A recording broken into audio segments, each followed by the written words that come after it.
Good morning, students. Yesterday we have discussed about the first law of thermodynamics in previous lecture.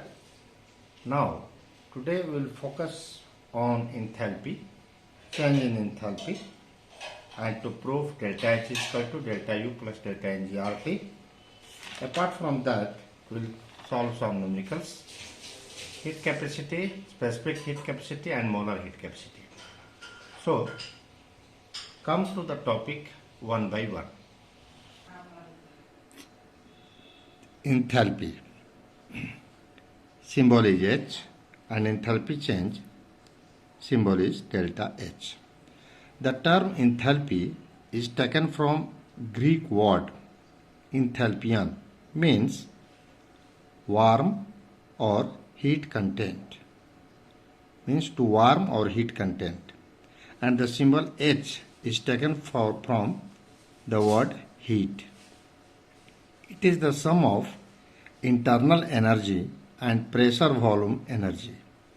So mathematically H equal to U plus PV. Calculation of absolute value of enthalpy is quite difficult. So at the place of H, the change in enthalpy delta H is measured. Already we know enthalpy is a state function. Its value depends upon initial and final position. So at constant pressure, H1 is equal to U1 plus PV1 and H2 is equal to U2 plus PV2. Therefore, H2 minus H1 is equal to U2 minus U1 plus PV2 minus V1. This H2 minus H1 you can write delta H, and U2 minus U1 you can write delta U, and V2 minus V1 you can write delta V. Therefore, delta H is equal to delta U plus P delta V. By first law of thermodynamics, already you know, if work done by the system, then delta U is equal to Q minus P delta V. Therefore, Q is equal to delta U plus P delta V. If we assume delta H is equal to delta U plus P delta V as equation 1 and Q is equal to delta U plus P delta V equation 2, then the RHS of both the equations are same.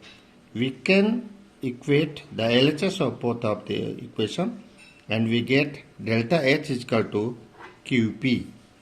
Here, QP is the heat absorbed or released by the system at constant pressure. Thus, enthalpy change is nothing but the heat absorbed or released by the system at constant pressure. Here we got that delta U is the heat absorbed or released by the system at constant volume, and delta U is equal to QV and delta H is equal to QP, which is heat absorbed or released by the system at constant pressure. Now, come to the sign convention of delta H. For a chemical reaction, delta H is equal to H product minus H reactant. So for exothermic reaction in which heat is released, HR is greater than HP, and enthalpy of reactant is greater than the enthalpy of product, and hence delta H is equal to negative. Here heat is released.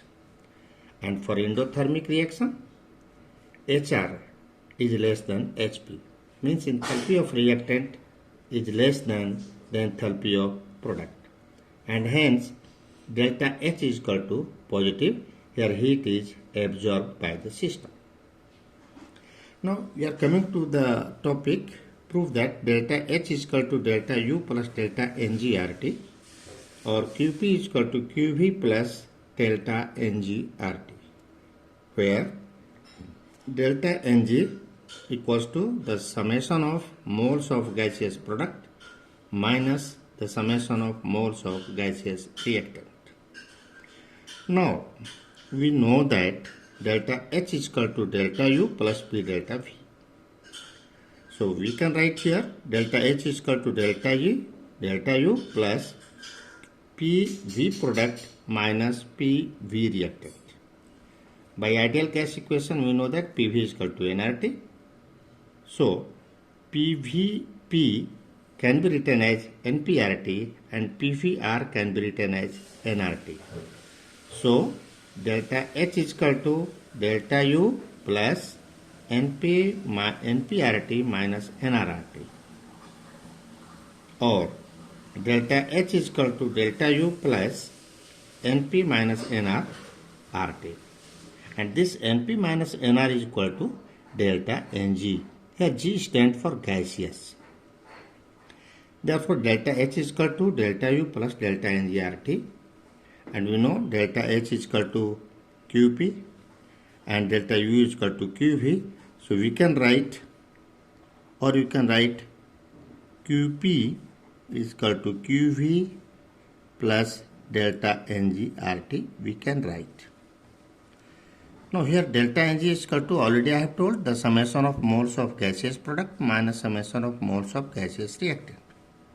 Here delta Ng may be 0, may be positive, or may be negative. If delta Ng equals to 0, then delta H is equal to delta U. The example is H2 gas plus I2 gas gives 2HI gas. Here Nr is equal to 2 mole of reactant, and Mp is equal to also 2 mole of product. Therefore delta Ng is equal to 2 minus 2 equals to 0. If Ng is equal to 0, naturally delta H is equal to delta U. Delta H will be greater than delta U if delta Ng is positive. It means the value of gaseous product, mole of gaseous product is more than the mole of gaseous reactant. Look this example. PCl5 gas gives PCl3 gas plus Cl2 gas. Here Np is equal to 2 and Nr is equal to 1. So therefore delta Ng is equal to positive. Under this condition delta H is greater than delta U. And if delta Ng is negative, I mean Nr is greater than Np, then delta H is less than delta U. The popular example is N2 gas plus 3H2 gas gives 2NH3 gas. So here Nr is equal to 4 mole of gas and Np is equal to 2 mole of gas. So delta Ng is negative. So under this condition delta H is less than delta U. Now you have to solve at least 5 numericals based on the relation delta H is equal to delta U plus delta NGRT. So just for example, come to this numerical. Here problem 6.12, please read that question very seriously. When liquid benzene is oxidized at constant pressure at 300 Kelvin, the change in enthalpy is minus 3728 kilojoule. What is the change in internal energy at the same temperature?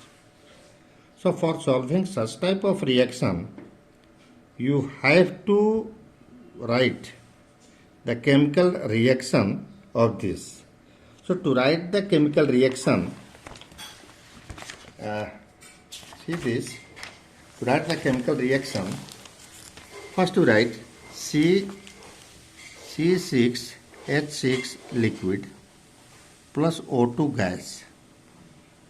And you know any hydrocarbon burn in oxygen to form CO2 gas and H2O liquid. So this product is fixed. Now according to this reactant, here left side 6 carbon is there, so you can write 6 CO2 and how many hydrogen? 6 hydrogen is here, so you have to write 3 H2O. And according to this, carbon and hydrogen both are balanced here, so you can balance oxygen. So right hand side there are 6 to the 12 and 3. 15 oxygen is in right hand side. So we can write here 15 by 2 O2. So according to this concept, we can balance the chemical reaction. Now, delta Ng is equal to what? How many gaseous product? Delta Ng is equal to Np minus Nr. Delta Ng is equal to Np minus Nr. So, delta Ng is equal to how many mole of gaseous product? You should ignore the liquid one. So, gaseous product is 6 mole of CO2, and gaseous reactant is minus 15 by 2, which is equal to minus 3 by 2. So delta Ng is equal to minus 3 by 2 mole. R is equal to what? 8.314 kilojoule, then joule per Kelvin per mole. This is the value of R here. But in the question, the value of delta H is given as kilojoule. So you should convert R as kilojoule. So it will be 10 to the minus 3 kilojoule per Kelvin per mole. Temperature is equal to 300 Kelvin. So, and delta H is equal to, this is given, minus 3728 kilojoule. You know delta H is equal to what? Delta U plus delta Ng RT. Therefore, delta U is equal to delta H minus delta Ng RT. Because you have to calculate delta U. Therefore, delta U is equal to delta H is minus 3728 kilojoule minus, and delta Ng is equal to minus 3 by 2 into 8.314 into 10 to the power minus 3. This value is R, and temperature is 300. Temperature is 300. So, delta U is equal to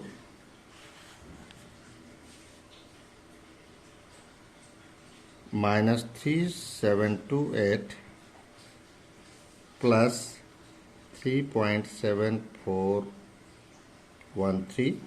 This minus it will be plus, and you will solve this value, you will get this.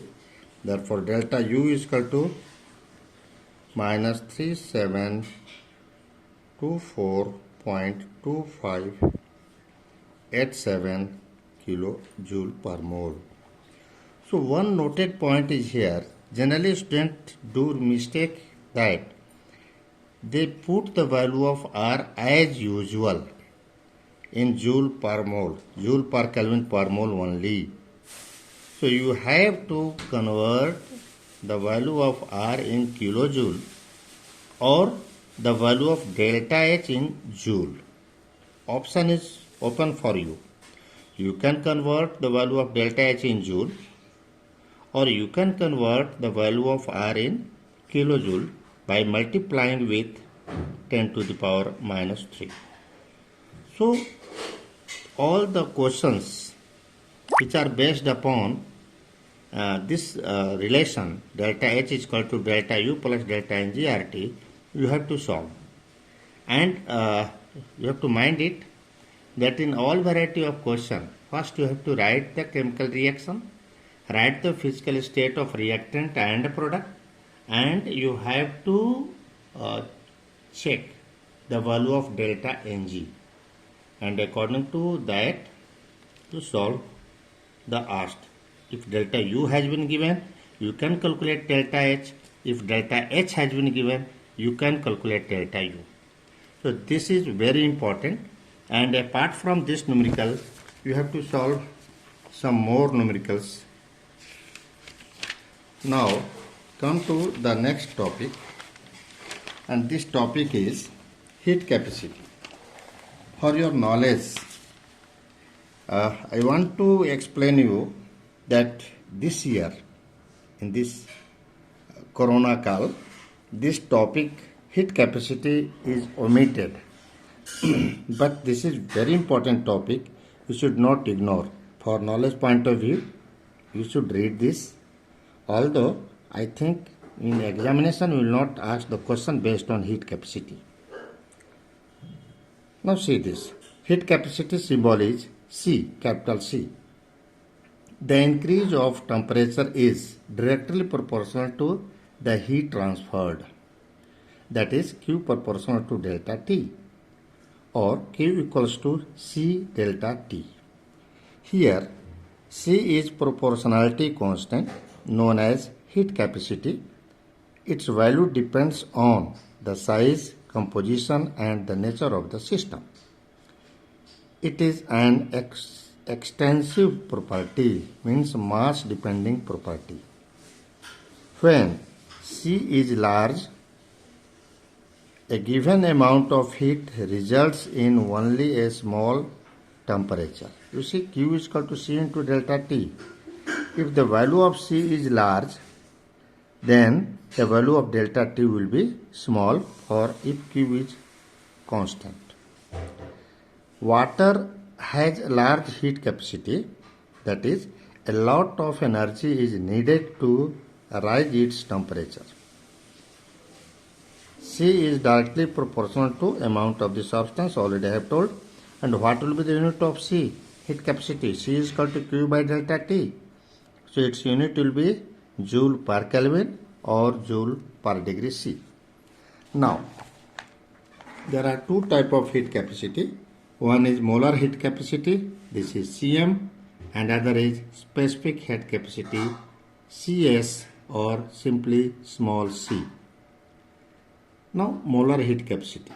The quantity of heat needed to raise the temperature of 1 mole of a substance by 1 degree Kelvin or 1 degree Celsius is known as molar heat capacity. Its unit is joule per Kelvin per mole. Now, specific heat capacity.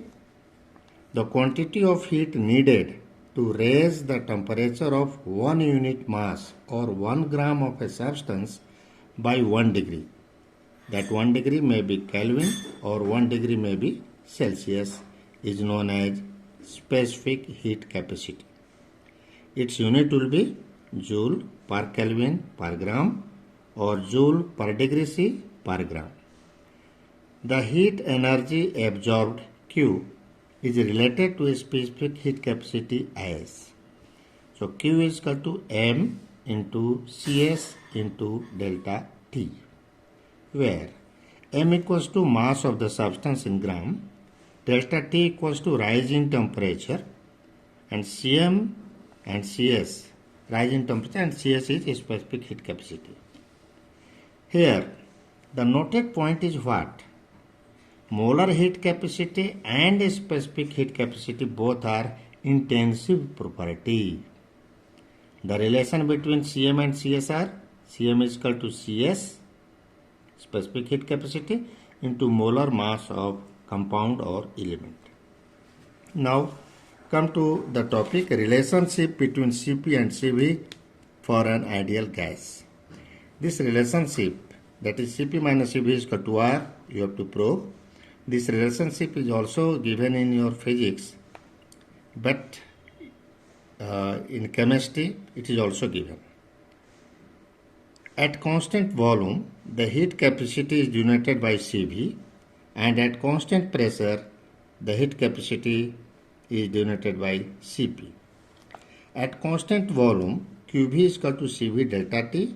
Therefore, delta U is equal to Cv delta T. Already you know Qv is equal to delta U. And similarly, at constant pressure, Qp is equal to Cp delta T, or delta H is equal to Cp into delta T. This is equation 2. For 1 mole of an ideal gas, delta H is equal to delta U plus delta PV. Therefore, delta H is equal to delta U plus delta RT.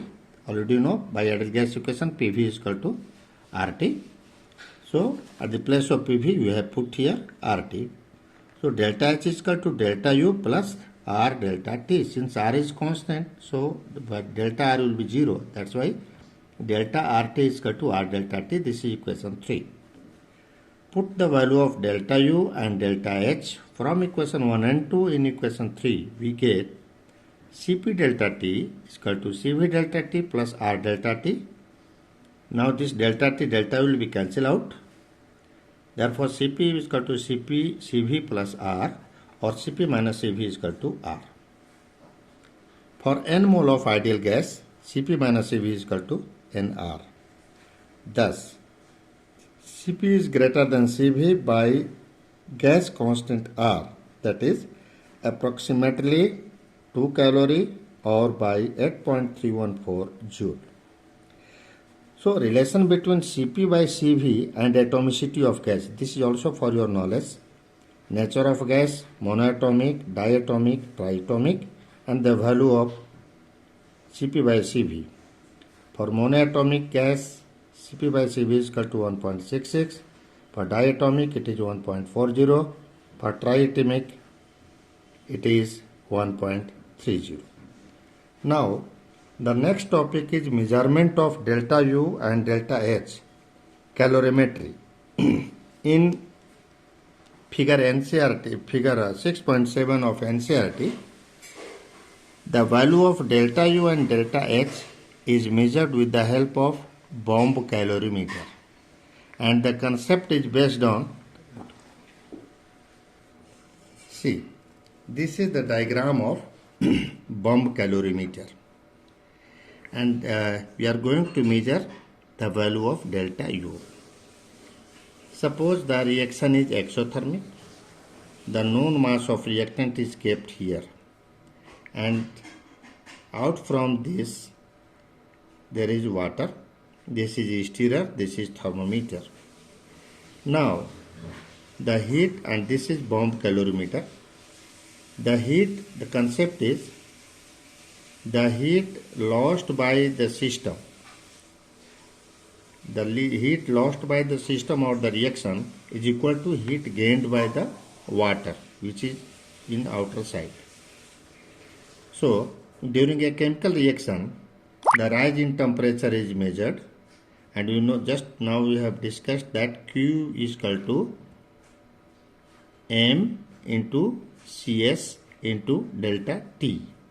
So, on the basis of that formula, the heat gained, released by the reaction mixture is equal to the heat gained by water. So, how much heat is gained by water can be calculated, and since the reaction has been carried out at constant volume, so that heat which are gained by the water is nothing but the heat released by the reaction, and that value will give the value of delta U.